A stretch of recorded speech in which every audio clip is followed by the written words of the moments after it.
Trump's new executive order to have the feds take over mail-in ballots is destined for the courts. If you look at the Constitution, it very explicitly grants the power to run elections to the states. A recreational mega complex is coming to Douglas County without a vote from the people who live there. Let's get the bandstand back together. Join us in helping to rebuild the center of music and celebrations at City Park in Denver. I have seen footage of it from that day. And a professor at MSU Denver reflects on the last time he saw a human leave Earth's orbit, and his students see it for the first time. Let's have a blast. Kyle's gone tonight on Next.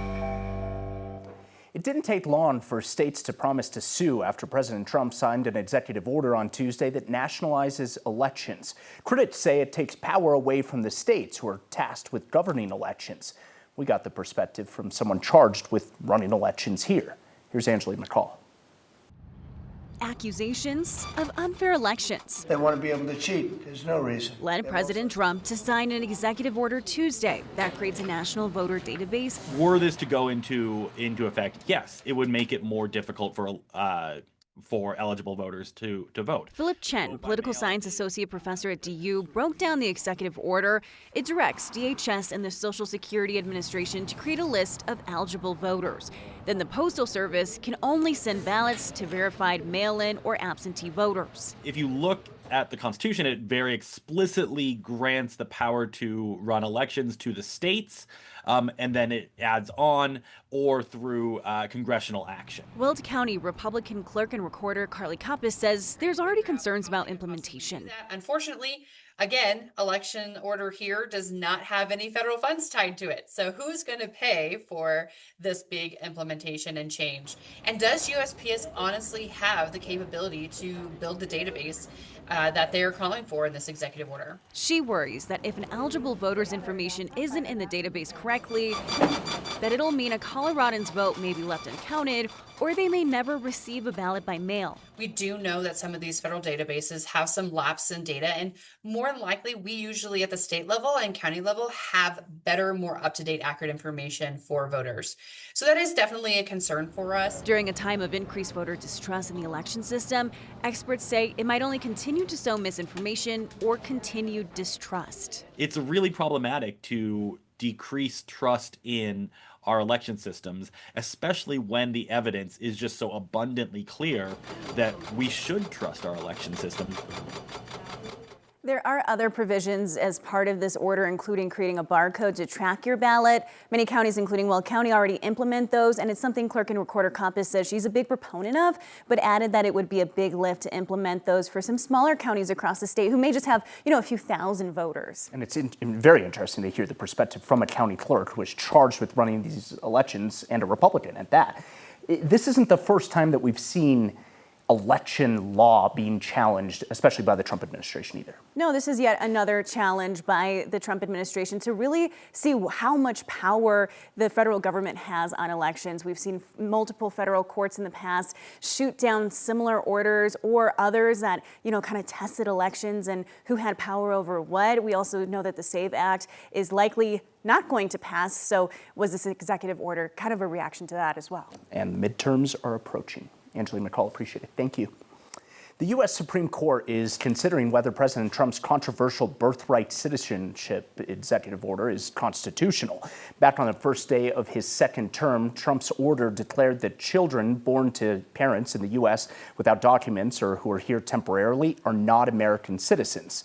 Conservative and liberal justices today appeared skeptical of the Trump administration's argument to upend the common understanding of the 14th Amendment that people born on American soil are American citizens.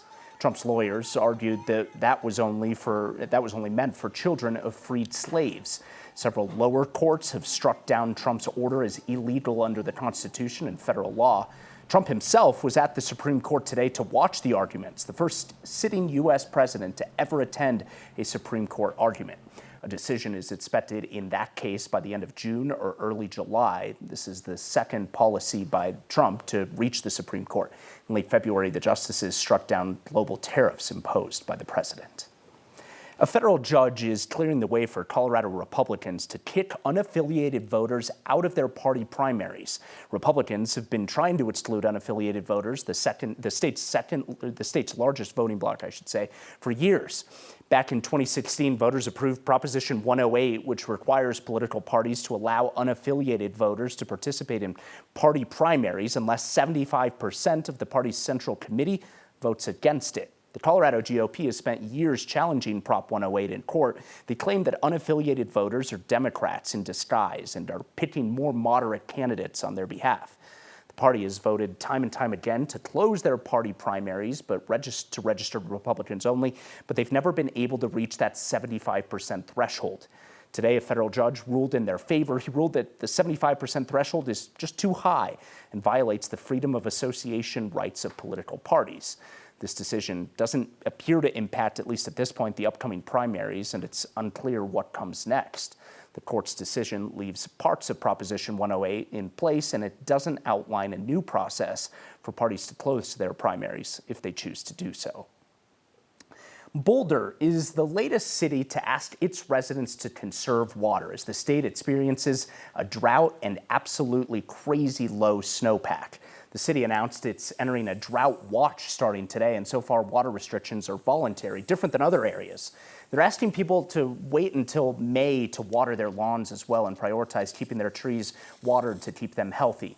The city says it may move to mandatory water restrictions if drought conditions get even worse. You may remember that Denver just imposed its own water restrictions, mandatory ones, that go into effect immediately. That was last week. I want to bring in Chris Bianchi. If anybody knows about all this stuff, it's Chris. And Chris, there is something falling outside. I think it's rain, maybe?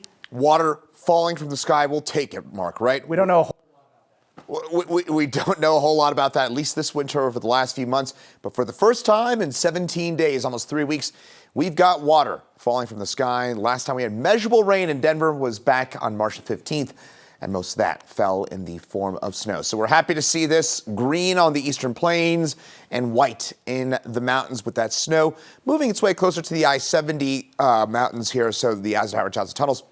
In Denver, seeing some of that rain mostly north and east of town, and through Weld County and Morgan County, seeing some of that steadier rain right now. But that rain will dissipate over the next couple of hours. But hey, getting some of that rain. We've picked up a few hundredths of an inch of rain here at the studios here in downtown Denver. Last check, 400ths of an inch of rain and a bit more to go over the next few hours. That rain will gradually wrap up and push off to the east, but it's going to be a rainy evening across the Front Range in eastern Colorado. That snow, that rain will be done by sunrise tomorrow morning. That 7-day forecast, temperatures cooling down for us on Friday. We warm up, I should mention, we dry up and warm up for tomorrow. And then by Friday, cool, windy day, but then we warm up and dry out for the upcoming weekend, including Easter on Sunday. And then next week, temperatures mostly in the 70s with plenty of sunshine. The final person charged in a cross-burning hoax during the last mayoral election in Colorado Springs was sentenced to nearly 4 years in federal prison today. Derek Bernard and 2 others were found guilty of orchestrating a cross-burning and defacing a campaign sign for now Mayor Yemi Mobolade, then sending a video to local news outlets to boost his campaign. Bernard was sentenced to 46 months in prison. He's already serving a life sentence for murder in an unrelated case. His wife, who was also charged in the case, was sentenced to 1 year in prison. The third defendant avoided prison time and got 3 years probation by testifying against Bernard and his wife.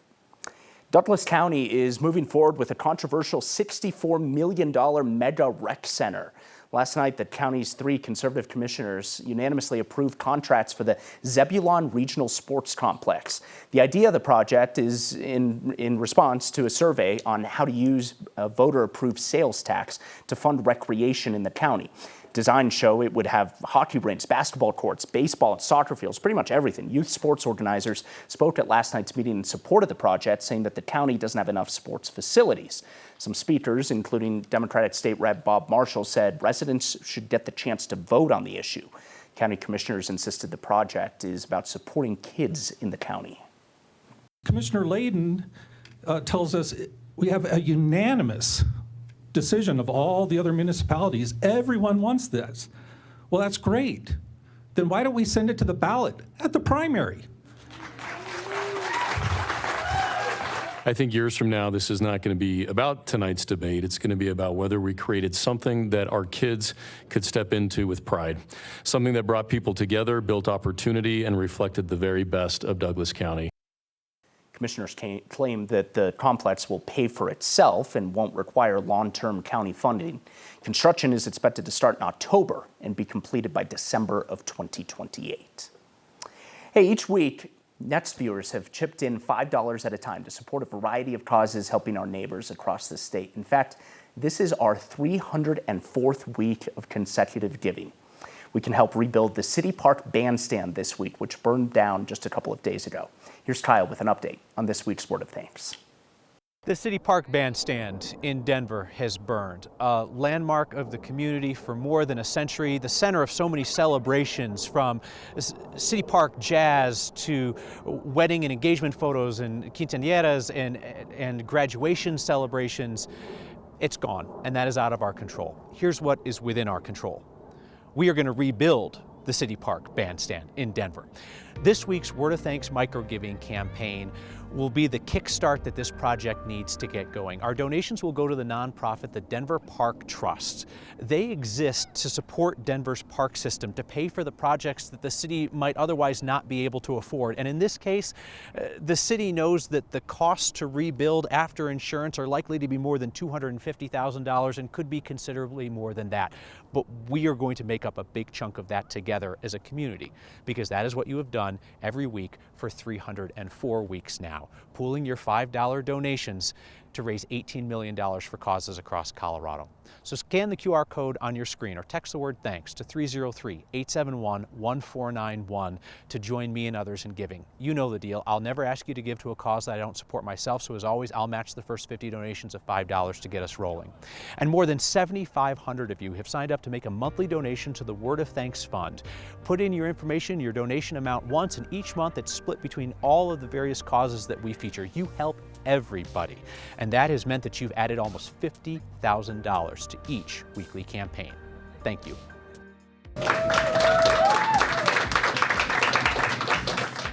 Still ahead, students interested in space start a real-time look at a new era of exploration today. And students at a school in Longmont aren't letting their leftover lunch go to waste. A new program teaches kids the importance of composting. Next. Millions of people across the country, including a lot right here in our newsroom, stopped what they were doing this afternoon to watch the Artemis launch as NASA prepares to eventually send astronauts back to the moon. Our Evan Krugel watched the launch with a teacher who remembers the last time we went to the moon and his students who witnessed history today. All right, I got you reaching for the flag. How's that? It's been more than 50 years since a human left Earth's orbit. I have seen footage of it from that day. For Richard Galgano, It's very grainy and gray and black and white. that footage feels like ancient history. It's just something their parents and grandparents tell them about that, oh, you should have seen it when I was a kid, you know. Randy Owen is Richard's teacher So hopefully it should work. at MSU Denver's Intro to Space class. So you guys are doing good? You got what you need now that we got you your connector? A teacher who's just old enough As of today, I'm 67.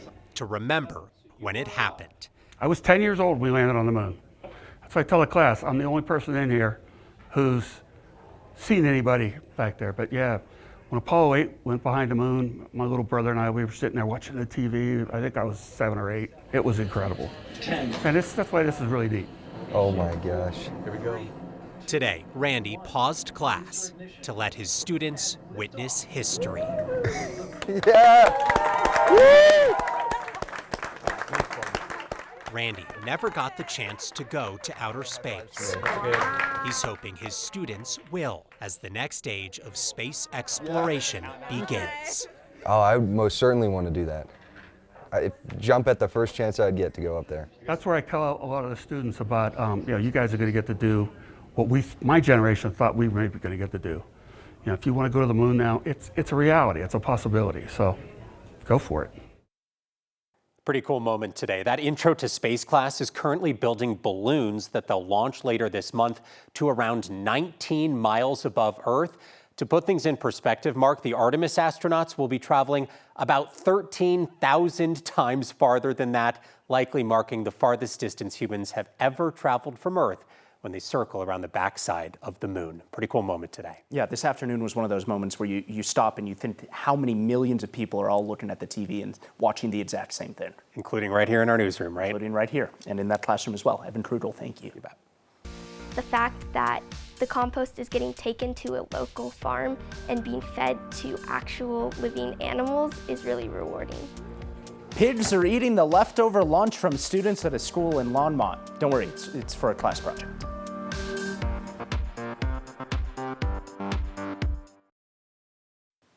Students at a charter school in Longmont are helping cut down on food waste, one lunch tray at a time.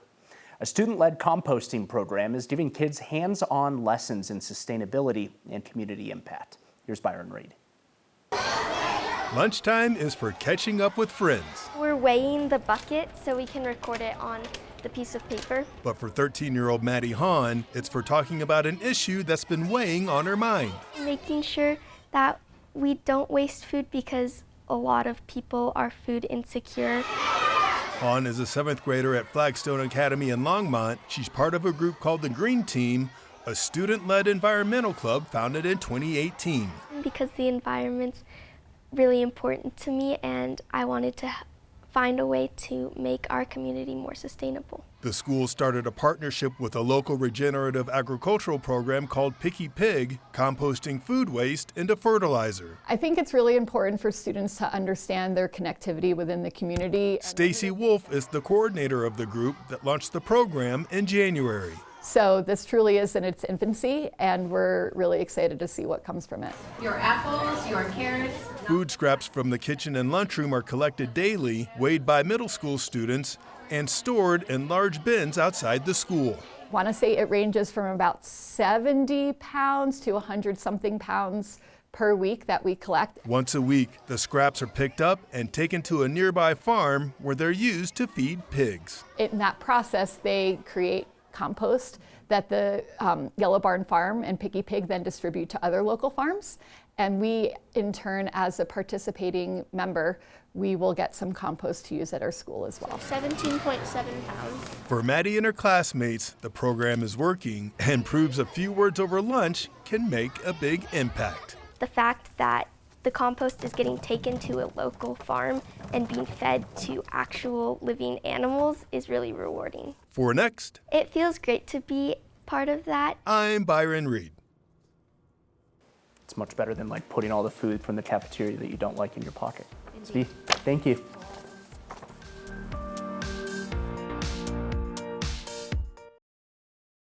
The city of Denver is committed to rebuilding the City Park Bandstand, which recently burned more than 100 years here on Farrow Lake at the park, and it was gone in an instant. The city has insurance. They believe after insurance it's going to cost at least $250,000 to rebuild this landmark. We can make up a big chunk of that together as a community. So we're kicking off a fundraising drive, your most recent Word of Thanks microgiving campaign, to support this project. By giving to the Denver Park Trust, which will then support this project without any fees or overhead, they're going to pass through our donations to make an impact here and help the city complete this project. Scan the QR code on your screen or text the word thanks to 303-871-1491 to join me and a bunch of other Coloradans in giving. Thank you. We're already at $9,000 just within the last couple of minutes. Thank you. Some quick feedback tonight. Steve in Hudson says, cool. The show is just as dumb without Clark. Thanks for watching, Steve. I'll be back with another dumb show tomorrow. We'll see you next time.